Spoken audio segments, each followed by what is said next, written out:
one's a bit of a mouthful. So, the Affordable Care Act, and this question, by the way, to Senator Rubens. To start, the Affordable Care Act, as currently written, has major financial impacts on both small and large businesses, as well as individuals.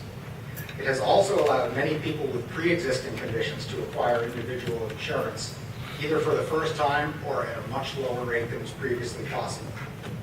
Question, do you favor repeal of the current law? And if so, do you feel that a replacement bill which addresses pre-existing conditions should be put into place immediately? Or would you start the new bill process from scratch, reverting to the pre-Affordable Care Act system while the bill is being created? So again, how would you handle, if you're in favor of repeal, the transition during which people might not be There are two sure? problems here. There's the substance and there's the politics. The politics are to sell Congress and the American people on, as I propose, repealing and replacing Obamacare. We need to replace it at the same time that it's repealed. So we need to sell to the American public how exactly we will deal with the problems in health care. What are the problems that continue to exist under Obamacare? We have the highest cost health care in the world. It drives jobs out of our country. Our health care cost per capita is twice what it is in the other industrial nations. We have to deal with that.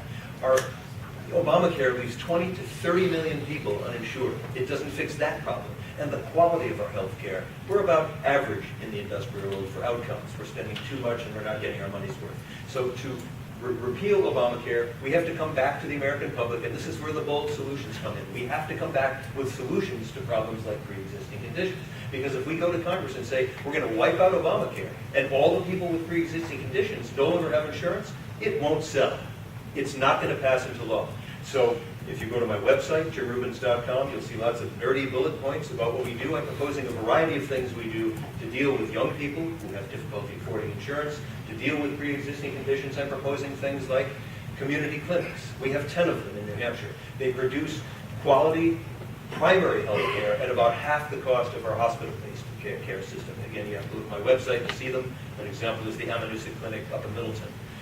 We need to have, I'm proposing we create a legal structure for long-term health insurance, like term life insurance, so that young people are incentivized to buy insurance when they're young and healthy early in their life, and incentivized to keep paying for it as the years go on, the same as term life insurance. I'm proposing we beef up MSAs and HSAs so that people have more control over their first dollars of spending. I'm proposing that we beef up catastrophic health insurance pools, which we have in some states. That needs to be made more robust. It's one of the ways we need to deal with pre-existing conditions. I can go on for a long time here. Again, I have to refer you to my website, jimrubens.com. It's technical stuff, but again, if we're going to repeal and replace Obamacare, which we must do because it's damaging our economy, it's making our healthcare system worse, it's driving down the quality, it's rationing people who use Medicare, it's foisting a Medicaid system on the states that so undercompensates providers that providers are bailing out of that. So the problems in the existing healthcare system and Obamacare as a package have to be replaced, repealed, and it has to be made sellable to the people. It has to be explained. It's technically complicated. This is why you need to replace Jeanne Shaheen with someone who is thoughtful, who can lead, who can explain things, who can bring people together around tough, bold solutions. This is what our country is about now. We cannot have another placeholder in the United States Senate. These problems are too difficult.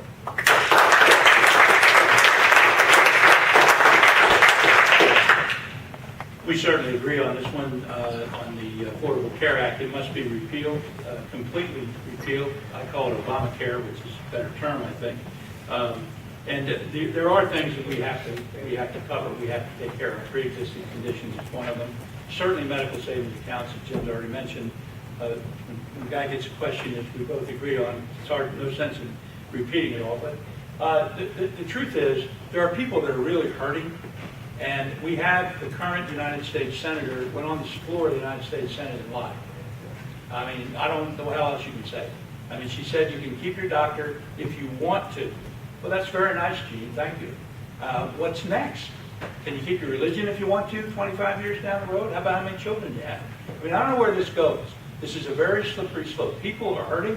They've lost their jobs. They've been forced to go on the website, on the Obamacare website, and try to find insurance that they can't find. It's the same price It's 3 or 4 times higher than they paid before, and the deductible is higher.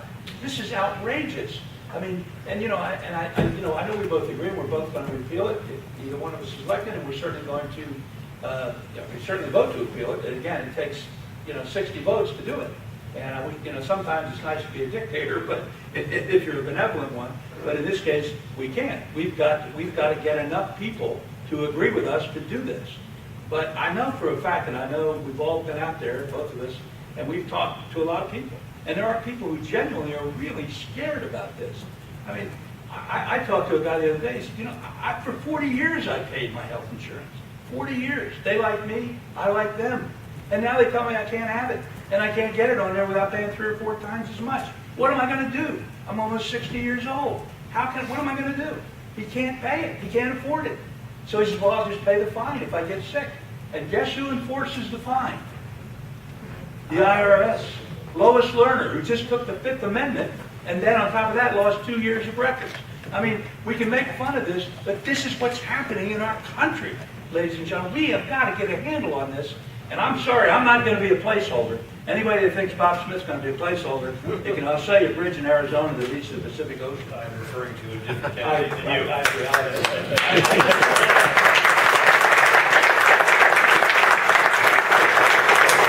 I'll take your word on that.